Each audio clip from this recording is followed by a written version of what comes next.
ప్రవేశిస్తుంది. ఈయనకి పూజ చేసిన అక్షతలు గరిక తల మీద వేసుకుని అప్పుడు వ్రతం మొదలు పెడతారు. అప్పుడు నిర్విఘ్నంగా జరుగుతుంది. లేకపోతే ఏమైనా ప్రతిబంధకం రావచ్చు. ఎంతంత పెద్ద పెద్ద విఘ్నాలవనివ్వండి ఆయన తీసేస్తాడు. అది ఎంత పెద్ద విఘ్నం కానివ్వండి, ఆయనని తలుచుకుంటే మాత్రం ఇంకా విఘ్నం నిలబడదు. ఆ విఘ్నాన్ని తీస్తాడు. అందుకే ఒక్కొక్క దేవాలయంలో 2 విఘ్నేశ్వరులు ఉంటారు, 2 వినాయకమూర్తులు ఉంటాయి.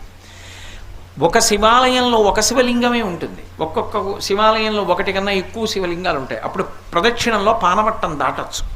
సరే, ఇప్పుడు శైవాగమానికి సంబంధించిన విషయం ఎందుకు, కానీ వినాయకుడు సాధారణంగా ఒక్కడే ఉంటాడు, ఉండాలి కూడా.